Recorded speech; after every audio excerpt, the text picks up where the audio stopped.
Affaire du faux décret, enquête sur l'or et rivalité au sommet. Que révèlent ces dossiers sur la succession au Cameroun? Un document qui circule. Des mines qui s'affolent. Et au sommet de l'État, un silence qui dit peut-être plus que n'importe quel discours officiel. Depuis plusieurs semaines, 3 dossiers distincts agitent les cercles politiques camerounais avec une intensité inhabituelle. Une intensité que beaucoup, selon nos sources, n'attribuent pas au hasard. Un faux décret présidentiel dont l'existence même soulève des questions vertigineuses.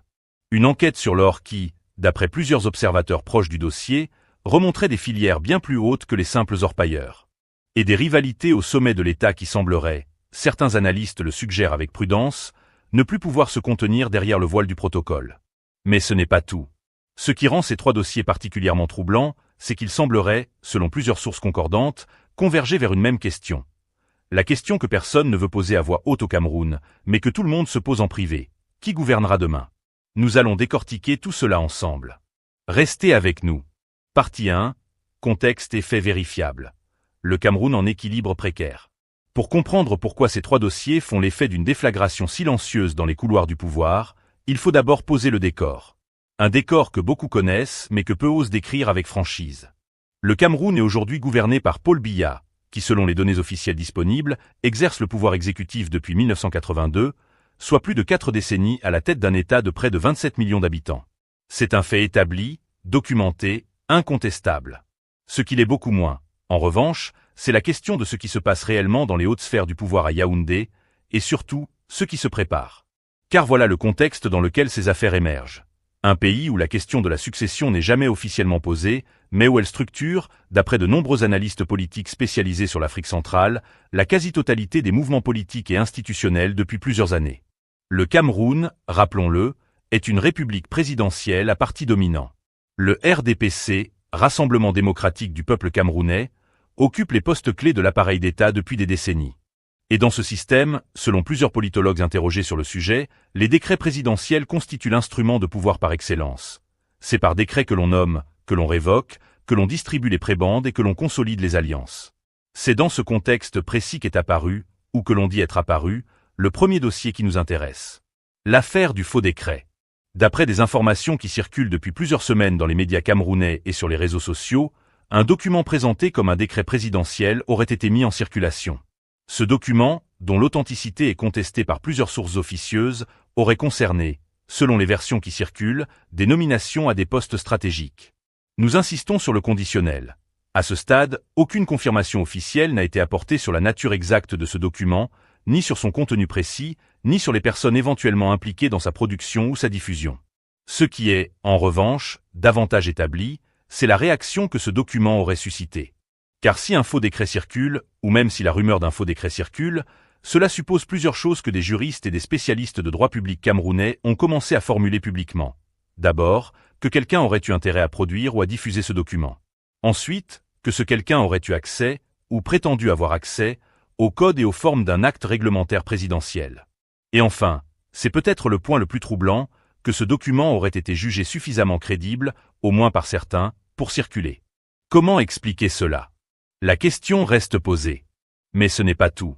Car pendant que cette affaire se déployait dans les réseaux et dans certains cercles médiatiques, un deuxième dossier prenait lui aussi de l'ampleur. Et celui-là touche à quelque chose de très concret, l'or.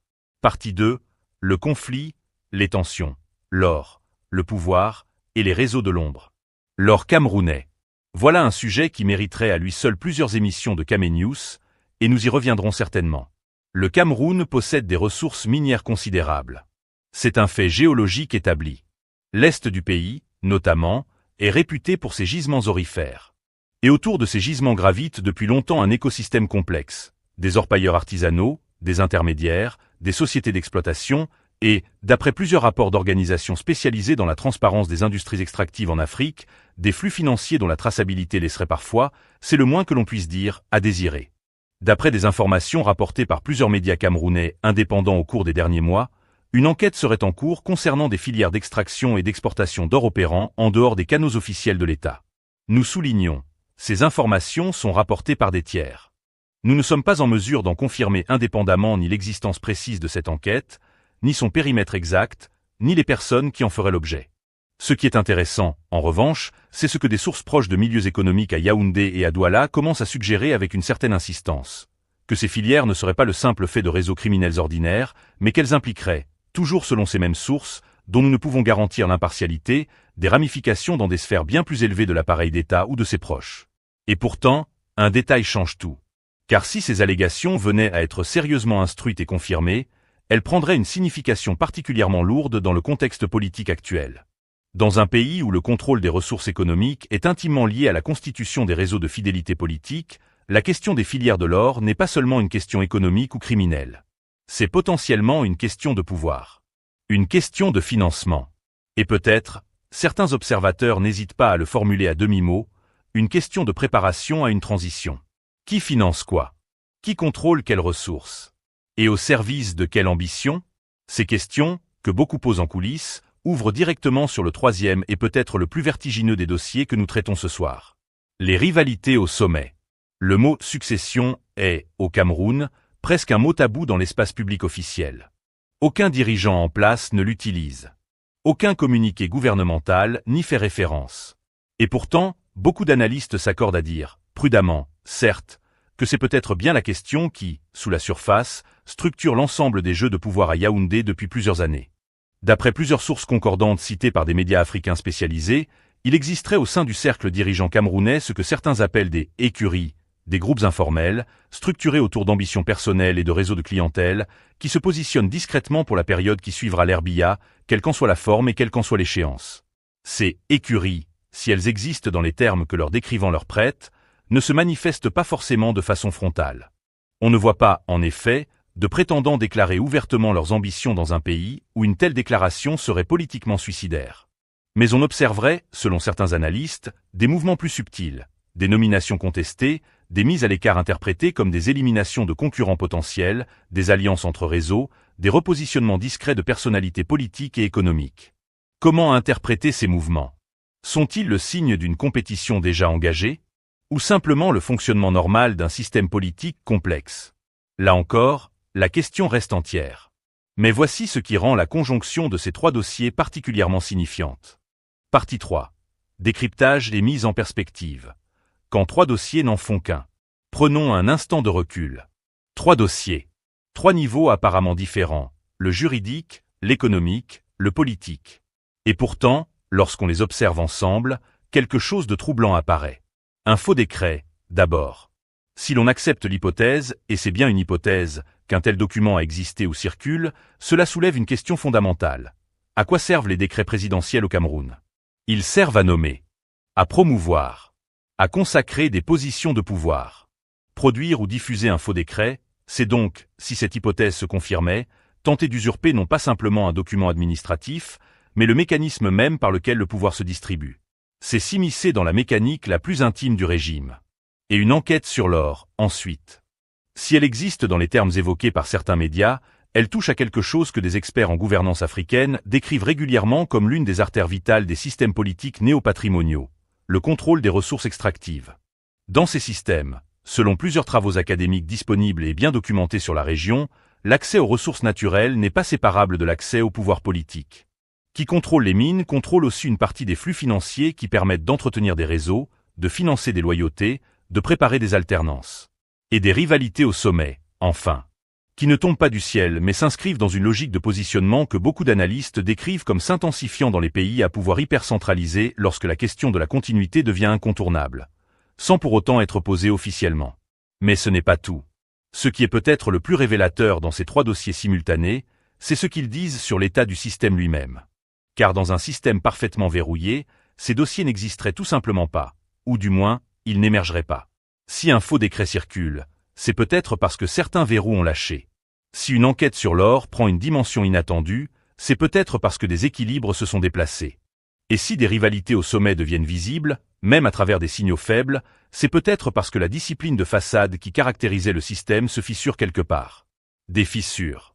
Voilà peut-être le mot le plus juste pour décrire ce que beaucoup d'observateurs disent percevoir en ce moment dans le paysage politique camerounais. Faut-il pour autant conclure à une crise ouverte? Certainement pas. Les appareils d'État solides ont une capacité remarquable à absorber les tensions internes sans se fragmenter visiblement. Le système camerounais, avec ses décennies de pratique du pouvoir, n'est pas, a priori, un système fragile. Mais une chose est sûre, la simultanéité de ces dossiers ne semble pas être perçue comme anodine par ceux qui observent la politique camerounaise de près. Et cette perception mérite d'être interrogée. Partie 4.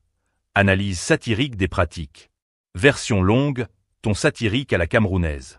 Permettez-nous maintenant, chers compatriotes, chers frères et sœurs de la diaspora qui nous regardent depuis Paris, depuis Bruxelles, depuis Toronto, depuis Dubaï, permettez-nous de faire une chose que les journalistes camerounais font rarement en public, mais que tout le monde fait en privé, autour d'un dollet, d'une Guinness bien fraîche ou d'un verre de vin de palme selon les régions et les convictions. Permettez-nous de rire. Pas d'un rire bête. Pas d'un rire méchant. Mais de ce rire particulier. Ce rire camerounais, profond, intelligent, un peu amer. Celui qu'on pousse quand on regarde une situation et qu'on réalise que si ce n'était pas si grave, ce serait absolument hilarant. Parce que franchement, mes chers compatriotes, et dites-nous si nous avons tort, il y a dans ce qui se passe en ce moment dans notre pays quelque chose qui ressemble furieusement à un film. Pas un film de Hollywood avec de beaux effets spéciaux. Non. Un film de Nollywood. Avec des rebondissements improbables, des personnages qui se regardent en chiens de faïence, des enveloppes qui circulent, des documents mystérieux, et une bande originale faite de chuchotements et de portes qui claquent dans des couloirs climatisés. Messieurs, dames, bienvenue dans la grande comédie du pouvoir à la camerounaise. Acte 1er. Le décret, ou l'art d'aimer un bout de papier. Commençons par le commencement. Le décret présidentiel. Au Cameroun, il faut comprendre quelque chose d'essentiel pour comprendre tout le reste. Le décret présidentiel n'est pas simplement un document administratif. Non, non, non. Le décret présidentiel, c'est le Saint Graal. C'est la toison d'or. C'est le ticket de loterie qui change une vie. C'est la manne céleste qui tombe du bureau présidentiel pour atterrir. Si Dieu est avec toi, si tes réseaux ont bien fonctionné, si tu as su être là quand il fallait être là, sur ton nom. Un décret. Quelques lignes. Une signature. Et voilà, tu passes de simple mortel à directeur général, à gouverneur, à délégué, à ministre. Tu passes de l'anonymat à la limousine avec escorte. De la file d'attente à l'entrée VIP. Du loyer en retard au compte bancaire qui respire. Du je ne suis pas disponible au veuillez patienter, son excellence est en ligne. C'est un ascenseur. Et pas n'importe quel ascenseur. C'est l'unique ascenseur de l'immeuble. Et dans cet immeuble, l'immeuble Cameroun, on compte environ 27 millions de personnes qui attendent cet ascenseur. Mais l'ascenseur, lui, n'a qu'un seul opérateur. Et il monte et il descend selon des logiques que les ingénieurs officiels n'expliquent pas toujours très clairement. Dans ce contexte, et c'est là que la satire devient quasi mathématique, est-il vraiment surprenant que des gens aient pu être tentés, si les informations qui circulent venaient à se confirmer, de produire ou de diffuser un faux décret? Est-ce vraiment choquant? Ou est-ce, au fond, la conséquence parfaitement logique d'un système dans lequel tout le pouvoir, toute la reconnaissance, toute la légitimité sociale passe par un seul et même goulot d'étranglement bureaucratique? Quand tu crées un système où un bout de papier vaut une fortune, ne t'étonne pas que des gens fabriquent de faux bouts de papier. C'est de l'économie de base. C'est l'offre et la demande. Là où la demande est extrême et l'offre est jalousement contrôlée, un marché parallèle naît toujours. Toujours. C'est vieux comme le monde. Ce n'est pas une spécificité camerounaise. C'est une loi de la nature humaine que le grand libéral Adam Smith aurait parfaitement comprise, même s'il n'avait probablement pas prévu ce cas d'usage particulier dans sa richesse des nations. Mais ce n'est pas tout. Car il y a quelque chose d'encore plus savoureux dans cette affaire du faux décret. C'est la question de la crédibilité. Parce que pour qu'un faux décret circule, et surtout, pour qu'il soit pris au sérieux, même partiellement, même le temps d'une journée, il faut qu'il ressemble suffisamment à un vrai décret pour tromper quelqu'un. Et ça, mes amis, ça nous dit quelque chose d'intéressant sur nos institutions. Dans un système où les décrets sont fréquents, variés, parfois surprenants dans leur nomination, parfois difficiles à anticiper dans leur logique, dans un tel système, comment distinguer le vrai du faux? C'est la question que certains juristes camerounais commencent à poser, avec toute la délicatesse diplomatique de leur profession. Parce que si la réponse n'est pas immédiatement évidente pour tout le monde, c'est peut-être parce que le vrai et le faux ne sont pas toujours séparés par le mur qu'on imagine. On aimerait que ce mur soit en béton armé. On craint parfois qu'il soit en carton. Voilà tout. Acte 2e. L'or, ou pourquoi le sous-sol travaille mieux que certains ministères. Parlons maintenant de l'or. Et là, permettez-nous d'être directs, autant que le permet notre engagement envers le journalisme responsable, ce qui veut dire, pas très direct du tout, mais suffisamment pour que vous compreniez. Le Cameroun a de l'or dans son sous-sol. C'est un fait. La nature, dans sa générosité infinie, a doté ce pays de richesses considérables. Du pétrole au large de Kribi. Du cobalt, du nickel, du manganèse. Et de l'or, dans les forêts et les rivières de l'est du pays, au milieu de paysages que les géologues décrivent comme parmi les plus riches d'Afrique centrale. La nature, elle, n'a pas fait ça au mérite. Elle n'a pas regardé les institutions, la gouvernance, le classement de Transparency International. Elle a juste posé ces richesses-là. Et elle attend, patiemment, de voir ce que les humains vont en faire. Et que font-ils, en partie du moins, de ces richesses? D'après certains rapports d'ONG spécialisés dans la transparence des industries extractives, et d'après les informations qui circulent dans les milieux économiques, une partie significative de ces ressources transiterait par des canaux qui ne figurent pas forcément dans les bilans officiels de l'État camerounais. Comment dire cela poliment? Disons que selon certaines sources, il semblerait que leurs Camerounais pratiquent parfois le tourisme international sans visa d'exportation dûment tamponné. Ils voyagent légers, notre or. Ils n'aiment pas la paperasse. Ils préfèrent les valises discrètes aux manifestes de cargaison. Il a ses itinéraires préférés, ses escales habituelles, ses destinataires réguliers. Des destinataires qui, d'après les informations que nous avons pu consulter, ne se trouvent pas toujours dans des pays de l'OHADA. Mais voilà ce qui est fascinant. Et c'est là que la satire s'impose d'elle-même, sans même qu'on la force. Le Cameroun est, comme nous le disions, signataire de l'ITIE, l'Initiative pour la transparence dans les industries extractives. Une belle initiative internationale. Avec des réunions, des rapports, des présentations PowerPoint, des consultants bien payés, des ateliers dans des hôtels climatisés de Yaoundé où l'on parle de traçabilité des flux financiers en mangeant des petits fours. Et pendant ce temps, toujours selon les informations rapportées par des tiers que nous citons avec toute la prudence requise, des filières qui n'ont jamais entendu parler de l'ITIE, ou qui en ont entendu parler et ont ri poliment, continuent de fonctionner avec une efficacité que beaucoup de secteurs formels de l'économie camerounaise pourraient leur envier. C'est ce qu'on appelle, dans la littérature académique spécialisée, un écart entre les engagements formels et les pratiques réelles. Dans la langue de Molière, on dirait « ce qu'on dit et ce qu'on fait ne se ressemblent pas toujours ».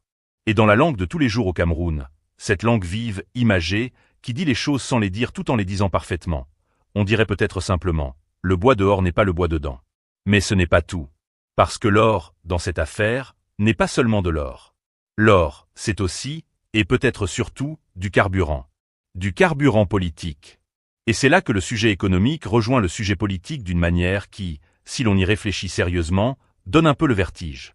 Dans les systèmes politiques que les chercheurs en sciences politiques appellent néopatrimoniaux, et le Cameroun est régulièrement cité dans cette littérature, ce n'est pas Kamenius qui l'invente. Le pouvoir se maintient en grande partie grâce à la redistribution sélective de ressources. Tu tiens tes alliés en leur donnant accès à quelque chose. Un marché, un poste, une information, une protection, ou, pourquoi pas, une filière. Dans ce cadre, contrôler des ressources économiques, y compris des ressources non officielles, c'est contrôler une forme de pouvoir. Et à l'heure où, d'après plusieurs observateurs, des ambitions se positionnent discrètement pour l'avenir, la question de qui contrôle quelles ressources n'est pas une question anodine. C'est peut-être même l'une des questions les plus importantes. Qui finance les réseaux de demain? Avec quoi? Et d'où vient l'argent? Ces questions, nous ne prétendons pas y répondre. Mais nous prétendons qu'elles méritent d'être posées. Et nous remarquons qu'elles ne sont, à ce jour, posées dans aucun forum officiel camerounais. Ce silence aussi est éloquent. Acte 3e. Les écuries, ou le grand concours hippique du pouvoir sans chevaux visibles. Et maintenant, le morceau de résistance. Les rivalités au sommet. Ou plutôt, parce qu'il faut être précis, parce que Kamenius est un média rigoureux, les présumées rivalités au présumé sommet, évoquées par des sources dont l'identité reste confidentielle, mais dont la régularité et la convergence des informations commencent à dessiner quelque chose qui ressemble à un tableau cohérent. Voilà. C'était la version journalistique. Maintenant, la version camerounaise. Tout le monde sait qu'il y a des écuries. Tout le monde. Les taximens de Yaoundé en parlent. Les vendeuses de beignets haricots de Mokolo en parlent. Les professeurs d'université en parlent entre deux cours. Les pasteurs en parlent, discrètement, après le culte, quand les ouailles sont partis et que seul le cercle des fidèles de confiance reste. Les diplomates étrangers en parlent dans leur câble que Julian Assange nous a appris à ne plus croire entièrement secret. Tout le monde sait. Et officiellement, personne ne sait rien. C'est le grand paradoxe camerounais. L'information la plus connue du pays est simultanément l'information la plus indicible. On est dans la situation, et la pardonnez l'image, mais elle s'impose, on est dans la situation de quelqu'un qui aurait un éléphant dans son salon. Tout le monde voit l'éléphant. L'éléphant lui-même sait qu'on le voit. Et pourtant, à chaque fois que quelqu'un dit « mais enfin, il y a un éléphant là », tout le monde répond Quel éléphant? Je ne vois pas d'éléphant. Tu parles de quoi? Au Cameroun, la politique, c'est ça. La gestion de l'éléphant invisible. Mais ce n'est pas tout. Car ce qui est fascinant dans ce jeu de positionnement que certains observateurs décrivent, avec toutes les précautions d'usage, c'est la sophistication des tactiques employées. Parce que nos prétendants présumés, si tant est qu'ils existent dans les termes qu'on leur prête, ne sont pas des amateurs. Non. Ce sont des professionnels du pouvoir, façonnés par des décennies dans un système qui n'a pas beaucoup de place pour les naïfs et les maladroits. Ces gens ne se déclarent pas. Ils se positionnent. Nuance fondamentale. Se déclarer, c'est risquer. Se déclarer, c'est donner une cible. C'est dire « je veux le pouvoir ». Et dans un système où le détenteur du pouvoir est encore là, dire ça publiquement, c'est l'équivalent politique du kamikaze. On ne fait ça qu'une fois. Se positionner, en revanche, c'est un article. C'est construire discrètement, patiemment, méthodiquement. C'est placer des fidèles ici et là, dans des administrations stratégiques, dans des entreprises publiques bien dotées, dans des médias influents, dans des associations de terrain qui mobilisent des voix. C'est tisser une toile suffisamment solide pour qu'elle tienne quand vient le moment, sans jamais montrer qu'on tissait une toile. C'est du tricot politique. Et les meilleurs tricoteurs sont ceux qu'on ne voit jamais avec leurs aiguilles. Or, et là on touche à quelque chose d'assez remarquable.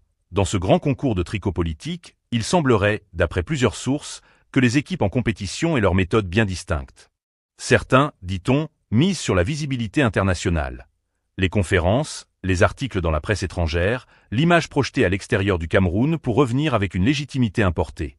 Une sorte de stratégie du « retour en force depuis Paris » que les Africains de la diaspora reconnaîtront bien, avec tout ce qu'elle suppose de décalage avec les réalités du terrain. D'autres, au contraire, auraient choisi une stratégie de terrain, d'ancrage populaire, de présence dans les régions, conscients que le pouvoir au Cameroun ne se construit pas seulement dans les salons climatisés de la capitale, mais aussi dans les chefferies, dans les associations de ressortissants, dans ces réseaux invisibles mais redoutablement efficaces que les politologues appellent les machines ethno-régionales et que les Camerounais appellent, plus simplement, les gens de chez nous. Et d'autres encore, les plus discrets, peut-être les plus dangereux dans le jeu qui se joue, auraient choisi une stratégie purement institutionnelle. Rester dans l'ombre du système, accumuler des positions clés, contrôler des informations sensibles, être indispensable. Être la personne sans laquelle rien ne fonctionne, sans jamais être la personne dont le nom est dans les journaux. L'homme invisible du pouvoir. Ou la femme invisible, ne soyons pas sexistes, même si, disons-le, le plafond de verre politique camerounais mériterait lui aussi une émission entière. Mais ce n'est pas tout. Car ce jeu de positionnement, fascinant dans sa complexité, a une caractéristique que l'on observe dans tous les systèmes de ce type et que des historiens du pouvoir africain comme Jean-François Bayard ou Achille Mbambe ont longuement documenté dans leurs travaux. Il est profondément déstabilisateur pour les institutions elles-mêmes. Pourquoi? Parce que lorsque les acteurs d'un système commencent à jouer pour l'après au lieu de jouer pour le maintenant, les institutions deviennent des ressources à capter plutôt que des outils à servir. Le ministère n'est plus un outil de politique publique, il devient un fief à coloniser. L'administration n'est plus un service aux citoyens, elle devient un réseau à noyauter. Le budget de l'État n'est plus un instrument de développement, il devient une variable dans une équation d'alliance et de fidélité. Et le citoyen ordinaire, dans tout ça, le citoyen ordinaire, il est exactement là où il a toujours été dans ce film, dans le public. À regarder le spectacle. Sans ticket d'entrée, sans programme, et surtout, c'est peut-être ça le plus triste, sans vraiment comprendre ce qu'on lui joue. Interlude satirique. Le lexique du pouvoir camerounais. Petit glossaire non officiel. Le journaliste marque une pause. Il sourit. Il reprend. À ce stade de notre analyse, Camenews vous propose un service exceptionnel. Un service que vous ne trouverez nulle part ailleurs. Pas au journal officiel. Pas dans les manuels de droit public. Pas dans les discours des officiels. Nous vous proposons le petit glossaire non officiel du pouvoir camerounais. Pour mieux lire l'actualité. Pour mieux décoder les signaux. Pour ne plus jamais regarder un communiqué officiel sans comprendre ce qu'il dit vraiment. Le chef reste le chef. Phrase rituelle utilisée par les apparatchiks pour signifier deux choses simultanément et contradictoires. Premièrement, le chef est là, donc taisez-vous. Deuxièmement, le chef ne sera peut-être pas toujours là, donc positionnez-vous vite. L'art de la phrase camerounaise, c'est qu'elle peut tout dire et son contraire en même temps. Nous travaillons dans la discrétion. Traduction officieuse. Quelque chose se passe que nous ne voulons pas vous expliquer. Quand un ministre dit ça, sortez vos carnets. Quand un conseiller dit ça, prenez un café. Ça risque d'être long. Des forces obscures cherchent à déstabiliser le pays. formule employée depuis plusieurs décennies pour désigner indistinctement, selon le contexte et l'humeur, l'opposition politique, des journalistes gênants, des partenaires internationaux trop curieux, ou parfois, c'est plus rare mais ça arrive, des membres de l'appareil d'État eux-mêmes qui auraient eu la mauvaise idée de regarder dans des directions qu'on leur demandait de ne pas regarder. Le dossier est entre les mains de la justice. Signifie généralement que le dossier n'est plus entre les mains de ceux qui voulaient s'en débarrasser, et pas encore entre les mains de ceux qui voudraient le rouvrir. La justice, dans cet usage idiomatique, joue le rôle d'un tiroir fermé à clé dont personne ne sait très bien qui a le double de la clé. Les services compétents ont été saisis. On a dit aux gens concernés qu'il y avait un problème. Ils ont hoché la tête. Ils ont dit qu'ils allaient s'en occuper. Nous attendons. Nous continuerons d'attendre. Merci de votre compréhension. Il n'y a pas de vide au sommet de l'État. Phrase extraordinaire dans sa circularité logique. Elle est généralement prononcée lorsque la question du vide au sommet de l'État est précisément celle que tout le monde se pose. C'est un peu comme dire « il n'y a pas de feu » depuis l'intérieur d'un bâtiment en flammes. Techniquement, tant que le plafond tient, l'affirmation reste défendable. C'est une affaire interne qui sera réglée en interne. Le pays est grand, le peuple est patient, les dossiers sont nombreux, les conclusions attendront. Et enfin, notre préféré. Le Cameroun avance. Affirmation à géométrie variable dont la direction de l'avancée reste chaque fois précisée. Vers où? À quel rythme? Sur quelle route? Avec quel carburant? Ces questions restent ouvertes à l'interprétation personnelle du citoyen qui fait preuve, il faut le reconnaître, d'une créativité remarquable dans sa capacité à trouver ce « avancement » là où les indicateurs objectifs peinent parfois à le localiser. Acte 4e. Ce que tout ça dit de nous, le moment d'honnêteté. Mais permettez-nous maintenant d'être sérieux. Vraiment sérieux. Parce que la satire, c'est bien. La satire, c'est nécessaire. La satire est un outil de résistance intellectuelle dans les sociétés où la parole directe est risquée. Et les journalistes africains qui nous regardent, dans tous les pays de notre continent, savent de quoi nous parlons. Rire du pouvoir, c'est refuser de s'aplatir devant lui. C'est maintenir sa dignité d'être pensant face à des systèmes qui préfèrent des sujets dociles à des citoyens exigeants. Mais la satire ne doit pas servir d'anesthésie. Parce que derrière le théâtre du faux décret, il y a des Camerounais qui attendent depuis des années un poste qu'ils méritent et qui leur sera peut-être accordé non pas parce qu'ils sont compétents, mais parce que quelqu'un a glissé leur nom dans la bonne oreille au bon moment. Derrière les filières de l'or, il y a des ressources qui auraient pu financer des routes, des hôpitaux, des écoles dans des villages de l'Est du pays, où les enfants marchent encore des kilomètres pieds nus pour aller en classe. Et derrière les rivalités feutrées au sommet, il y a 27 millions de personnes dont l'avenir dépend en partie des décisions que vont prendre des hommes et des femmes qu'ils n'ont jamais élus pour cette fonction-là et qui ne leur rendront peut-être jamais de compte sur la manière dont ils exercent cette influence. Ce n'est pas drôle. Non. Ce n'est pas drôle du tout. Et pourtant on rit. On rit parce qu'au Cameroun, comme dans beaucoup de pays africains, le rire est une forme de sagesse collective. Une façon de dire « nous voyons ce qui se passe. Nous ne sommes pas dupes. Nous résistons à notre manière, avec nos mots, notre humour, notre mémoire. Mais il faut que ce rire soit aussi un déclencheur. Un déclencheur d'exigence. Un déclencheur de questions posées à voix haute. Un déclencheur de cette chose rare et précieuse qu'on appelle la demande citoyenne de transparence. Car voilà peut-être la leçon la plus importante de tout ce que nous avons décortiqué ce soir. Ces dossiers, le faux décret, l'or, les rivalités, ne sont pas des anomalies. Ils sont des symptômes. Des symptômes d'un système dans lequel le pouvoir est trop concentré, trop opaque, trop peu redevable. Dans lequel les citoyens sont trop souvent des spectateurs de leur propre destin, plutôt que des acteurs de leurs institutions.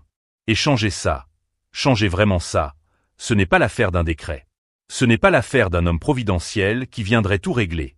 Ce n'est pas l'affaire d'une transition qui remplacerait simplement un système par le même système avec des visages différents.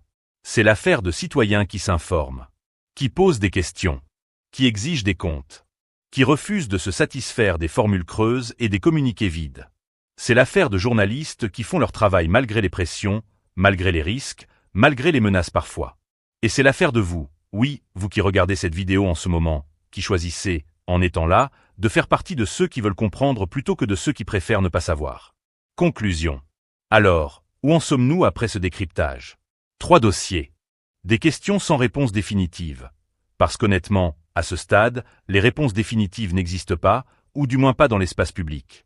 Un faux décret dont la réalité et les implications précises restent à établir.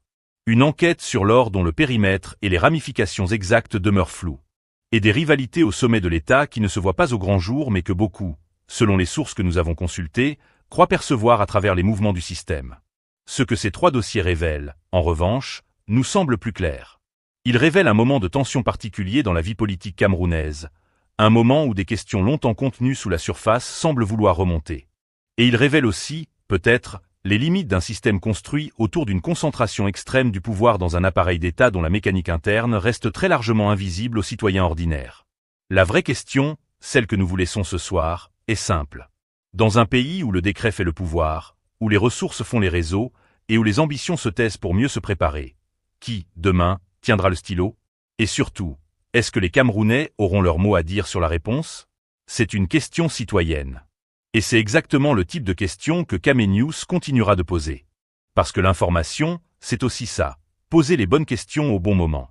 Même, et surtout, quand les réponses ne sont pas encore là. Si vous voulez suivre l'évolution de ces dossiers, le faux décret, l'enquête sur l'or et les manœuvres au sommet, il y a une chose simple à faire, abonnez-vous à Kamenews. Activez la cloche. Partagez cette vidéo autour de vous.